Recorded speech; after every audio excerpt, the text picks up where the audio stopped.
Muito boa noite, bom dia, boa tarde, tricolora e tricolor desse Brasilzão, desse planeta, desse universo, desse multiverso. Eu sou o Felipe Guimarães e este é o canal Ligado no Flu, 100% antenado nas notícias do nosso amado Fluminense Futebol Clube. Aí vocês pensaram, sexta-feira, de noite, 23 de julho de 2021, não vai ter vídeo no canal Ligado no Flu. Pois é, meus amigos, minhas amigas, vocês se enganaram. E por cá estou para falar sobre algumas notícias novas, antigas, sobre o nosso querido tricolor das Laranjeiras. E já vamos começar falando sobre renovações e contratações.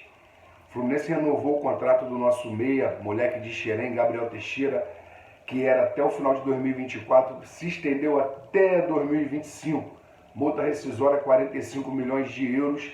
O jogador, que ainda esse ano já tinha renovado até 2024, renovou novamente agora nesse meio do ano para o final de 2025. O Fluminense renovou também o contrato do zagueiro Felipe, meu xará, do Sub-20. Promessa também, lá de Xerém, bom jogador, segundo a matéria dos portais especializados do Fluminense. Jogador de boa técnica, boa velocidade, bom desarme. Felipe, 19 anos, renovou até o final de 2024 com a multa rescisória de 50 milhões de euros, aproximadamente 300 milhões de reais. E tem a contratação de um jogador chamado Riquelme, jovem, 19 anos, vindo do Tiradentes, do Ceará, que jogará pelo Sub-20, que está disputando tanto o Campeonato Brasileiro Sub-20 como o Campeonato Estadual Sub-20. O jovem chega para ser reserva do Marcos Pedro, lateral esquerdo, que já foi pedido para a torcida no time titular. Perdeu um pouco de espaço por conta das atuações do GFT, mas ele chega em definitivo ao Fluminense até o meado de 2023, com o Tiradentes ficando com uma porcentagem do jogador em caso de venda. Tá legal? Também temos uma notícia sobre o Mascarenhas. Retornou ontem, voltou a atuar após 2 anos na vitória do Sub-23 de 4-0 sobre o Figueirense nas Laranjeiras. O jogador atuou por alguns minutos e disse ser, segundo ele, está no Saudações Tricolores no portal, um dia surreal na minha vida.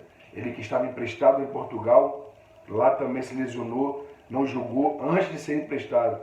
Ele também não tinha atuado pelo Fluminense por conta de uma lesão no joelho. Retornou a jogar ontem. Jovem de 22 anos que, para mim, tem muita qualidade, pode ser titular, desde que não tenha tantas contusões. Tá legal? Uma notícia do portal Explosão Tricolor diz que mostra a foto do Casares, visual novo no treino do Fluminense hoje pela manhã. O jogador equatoriano chegou louro, cabelo amarelo, ao treino, está em novo visual. Tomara que, junto no novo visual, venha mais futebol para o Casares, para que ele possa ajudar os próximos compromissos do Fluminense, principalmente amanhã contra o Palmeiras, lá em São Paulo, onde o Fluminense não tem um bom retrospecto. Não falarei disso nesse vídeo, deixarei para falar no vídeo de amanhã sobre o pré-jogo. Tá? O Metinho foi apresentado no Troyes da França. Metinho que, junto com o Kaique, foi vendido para o Grupo City. O Metinho que só iria no meio do ano que vem, no mês de 2022, para o clube francês que pertence ao Grupo City, mas foi liberado já imediatamente por conta aí, já falei aqui no canal, de alguns problemas, né, que houveram e existiram no vestiário com o técnico Roger, algum tipo de indisciplina e tal, mas nada comprovado. Foi liberado, já se apresentou e fará agora a sua carreira no clube francês. O Metinho, que, na minha opinião, de todos os meninos da geração dos sonhos, tá? Ele poderia ser o de maior potencial, até mesmo na minha opinião, do que o Kaique. Tá bom? Vou falar também sobre uma nota triste, sobre o falecimento do Isaías Rodrigues, que era auxiliado do time Sub-18 do feminino do Fluminense. Ele faleceu, nenhum dos portais fala sobre a questão da causa-morte, mas ele infelizmente veio a falecer. Fluminense encontra-se de luto por 3 dias. E toda a nossa solidariedade, nosso sentimento à família do Isaías, que jogou pelo Sub-17, pelo Sub-20 do Fluminense. Depois que ele parou de jogar, ele passou a integrar as divisões de base masculina do Fluminense e depois ele foi alçado ao projeto feminino e ele chegou a ser técnico do Sub-18, foi campeão brasileiro no passado e esse ano era auxiliar técnico, tá bom? E pessoal, é o seguinte, sobre o Igor Julião, rapidinho.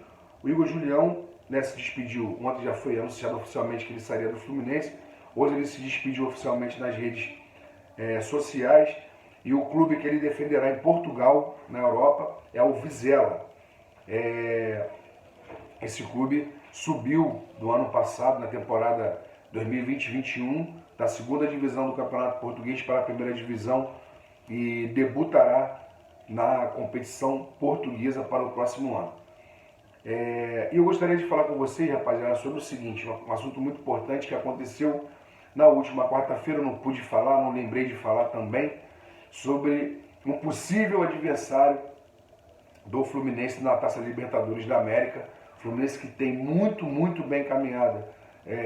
Sinceramente, para mim, já está classificado, mas nós temos que ficar atentos porque já aconteceram coisas com o Fluminense no Maracanã que nem Deus duvida, até Deus duvida, na verdade, como a derrota para o América de Natal no Maracanã, depois na Copa do Brasil, depois do Fluminense ter ganho o Natal por 3-0, o Fluminense não conseguiu perder no Maracanã de 5-2 e foi eliminado.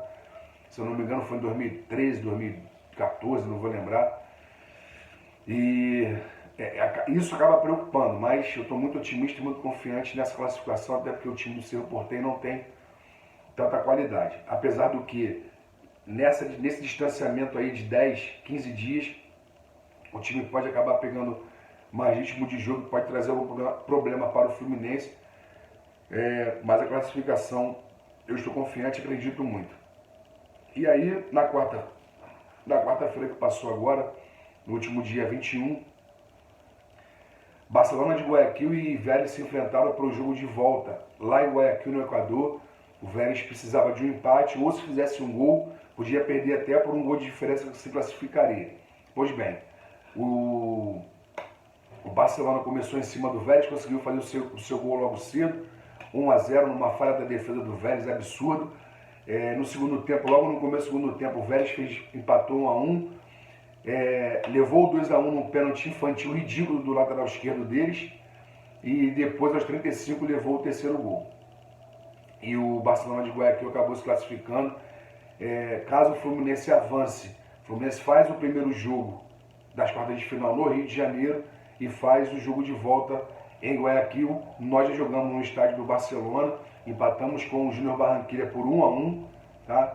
Por quê? O Fluminense faz o jogo de volta em Barcelona, porque o Barcelona fez 13 pontos no seu grupo, garantindo a primeira colocação, e o Fluminense ficou com 11 pontos no seu grupo, ou seja, quem pontuou mais acaba decidindo em casa no jogo de volta.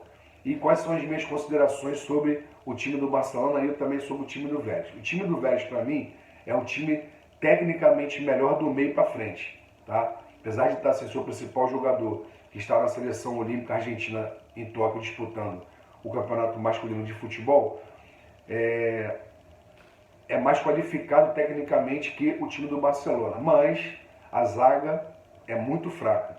A zaga é muito fraca, bateu cabeça em 2 gols, o primeiro e o terceiro do Barcelona, tá? O lateral esquerdo é mais ou menos como se fosse o Egídio, né, que faz umas lambanças que ninguém acredita, mas o Barcelona acabou ganhando esse jogo.